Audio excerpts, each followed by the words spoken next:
पुराने समय की बात है। किसी राज्य में एक राजा था जिसे पेंटिंग्स से बहुत लगाव था। एक दिन राजा ने घोषणा की कि जो कोई भी मुझे एक ऐसी पेंटिंग बना कर देगा जो कि शांति को दर्शाती हो, तो मैं उसे मुंह मांगा इनाम दूंगा। जिस दिन फैसला होने वाला था उस दिन एक से बढ़कर एक चित्रकार इनाम जीतने की लालच में अपनी पेंटिंग्स लेकर राजा के महल समीप पहुंच गए।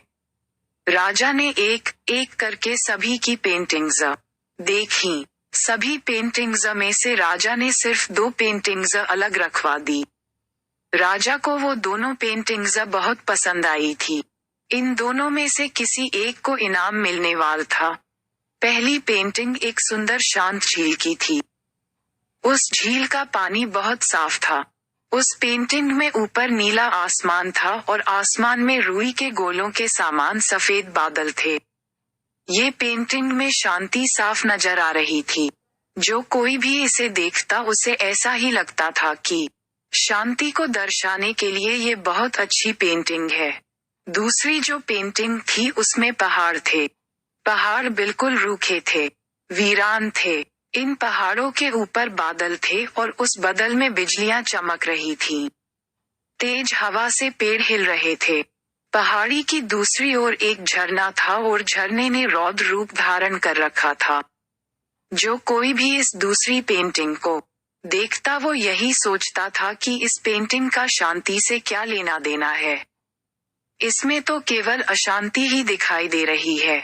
सभी को यही लगता था कि पहली पेंटिंग बनाने वाले चित्रकार को ही इनाम मिलेगा।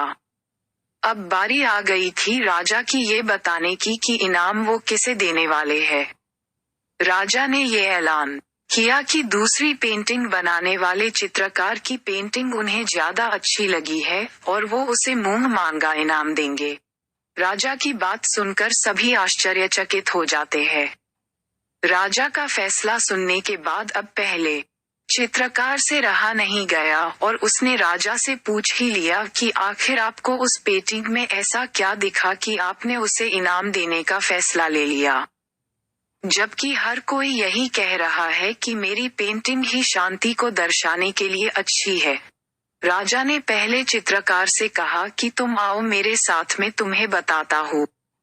राजा उस चित्रकार को दूसरी पेंटिंग की ओर ले जाते हैं और कहते हैं, झरने के दाईं ओर हवा से एक तरह झुके हुए इस वृक्ष को देखो।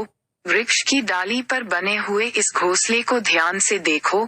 देखो कैसे एक चिड़िया कोमलता से, शांत भाव से अपने बच्चों को भोजन करा रही है।